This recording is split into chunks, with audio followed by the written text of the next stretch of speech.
बिस्मिल्लाहिर्रहमानिर्रहीम, अस्सलाम वालेकुम। अच्छा जी, दो अहम खबरें हैं जिन पर आज हमने बात करनी है। पहली खबर है मरियम नवाज की शाहिद खाकान अब्बासी के साथ मॉडल टाउन में एक तवील मुलाकात, और दूसरी खबर है chief election commissioner Sikandar Sultan Raja का इलेक्शन की तारीख देने से इनकार, और ये इनकार सुप्रीम कोर्ट के सामने किया गया है। चलते हैं पहली खबर की तरफ। दोस्तों, जब से मोहतरमा मरियम नवाज को पार्टी में नई जिम्मेदारियां सौंपी गई हैं, पार्टी का चीफ ऑर्गेनाइजर बनाया गया है, तब से मुस्लिम लीग नून के जो सीनियर रहनुमा हैं शाहिद खाकान अब्बासी जैसे लोग, ऐसा महसूस हो रहा था, खासतौर पर शाहिद खाकान अब्बासी ने हालिया जो बयानात दिए हैं उनसे ऐसा लग रहा था कि शाहिद खाकान अब्बासी पार्टी से नाखुश हैं, मरियम नवाज को जो ओहदा दिया गया है उससे इख्तलाफ रखते हैं। और जब इस तरह की अफवाहें, ये खबरें निकलकर सामने आई तो पीटीआई का जो सोशल मीडिया है, भाई इससे पहले जो इंडियन मीडिया है वो प्रोपेगेंडा करने में उसका कोई सानी नहीं था, लेकिन गुज़श्ता 3-4 सालों से इंडियन मीडिया जो प्रोपेगेंडा करता था वो भाई कुछ भी नहीं है जो पीटीआई का सोशल मीडिया प्रोपेगेंडा करता है। तो पीटीआई का जो सोशल मीडिया है वो कई दिनों से ये प्रोपेगेंडा कर रहा था कि नहीं जी, शाहिद खाकान अब्बासी साहब मुस्लिम लीग नून को छोड़ चुके हैं, उन्होंने मुस्लिम लीग नून से राहें जुदा कर ली हैं, उन्होंने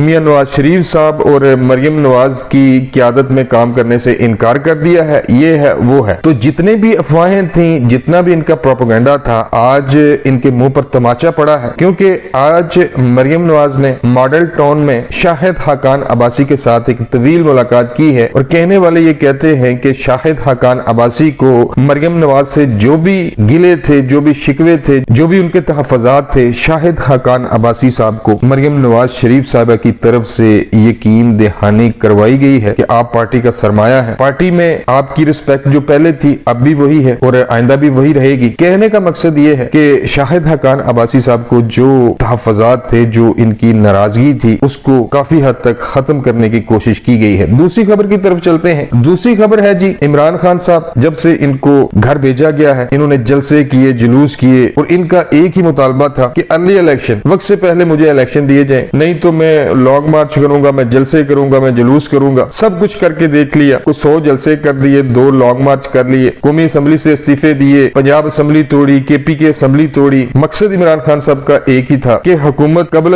वक्त इलेक्शन करवाने पे मजबूर हो जाएगी। तो उसी सिलसिले में आज जो चीफ इलेक्शन कमिश्नर हैं सिकंदर सुल्तान साहब, वो आज सुप्रीम कोर्ट के रूबरू पेश हुए। अदालत ने उनसे ये पूछा कि आप इलेक्शन की तारीख क्यों नहीं दे रहे, तो उन्होंने आइन के आर्टिकल 105 का हवाला देते हुए ये कहा कि पहली बात तो ये है कि हम आइन के आर्टिकल 105 के तहत, यानी कि इलेक्शन कमीशन इलेक्शन की तारीख देने का मजाज नहीं है, ये इख्तियार सदर पाकिस्तान और गवर्नरों के पास है। गवर्नर और सदर पाकिस्तान जब भी हमें कहेंगे हम इलेक्शन करवा देंगे। यहाँ पर उन्होंने अदालत को ये भी कहा, चीफ इलेक्शन कमीशन ने, कि पुरअमन और साफ और शफाफ इलेक्शन करवाने के हवाले से जब भी हम वफाकी हुकूमत से या फिर फौज से सिक्योरिटी मांगते हैं तो ना हमें सिक्योरिटी दी जाती है, जब हम इलेक्शन करवाने के हवाले से हुकूमत से पैसा मांगते हैं तो हमें पैसे नहीं दिए जाते। तो उन्होंने बड़े अदब के साथ सुप्रीम कोर्ट से ये कहा कि जब तक इलेक्शन कमीशन को इंतखाबात करवाने के हवाले से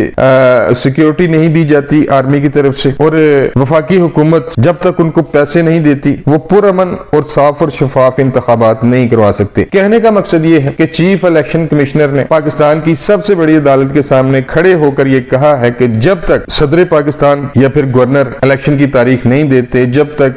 तक इंतखाबात के लिए उन्हें जो सिक्योरिटी चाहिए, जब तक वो उन्हें नहीं दी जाती और जब तक उनको पैसे नहीं दिए जाते, वो इंतखाबात नहीं करवा सकते। हम तो अरसा दराज से आपको ये कह रहे थे कि इमरान खान साहब कुछ भी कर ले, जितना चाहे ये शोरगुल कर ले, जितने चाहे ये लॉन्ग मार्च कर लें या जलसे कर लें, जुलूस कर लें या इदारों को धमका लें, जो मुल्क की मैशत का हाल है, भाई इलेक्शन करवाना कोई इतना आसान काम नहीं होता, अरबों रुपया चाहिए होता है, और हमारी जो मैशत है उसका बेड़ा गर्क हो चुका है, और ये बेड़ा गर्क भी इमरान खान साहब ने किया है। और फिल वक्त हुकूमत के पास इतना पैसा नहीं है कि वो फौरी इंतखाबात करवा सकें। माहिरीन तो यहाँ तक कह रहे हैं कि हो सकता है कि वफाकी हुकूमत मुआशी इमरजेंसी लगाकर 6 माह या 1 साल के लिए इलेक्शन को मजीद आगे ले जाए। यानी इमरान खान साहब जो अर्ली इलेक्शन का मुतालबा कर रहे थे, अर्ली इलेक्शन तो दूर की बात, भाई इलेक्शन अपनी मुकर्रा मुद्दत तक भी होते हुए नजर नहीं आ रहे, और अगर हुकूमत मुआशी इमरजेंसी लगाती है तो इलेक्शन को मजीद 6 माह या 1 साल आगे ले जा सकती है। तो ये थी सारी सूरत हाल। मिलता हूँ किसी नए वीडियो में। अल्लाह निगहबान।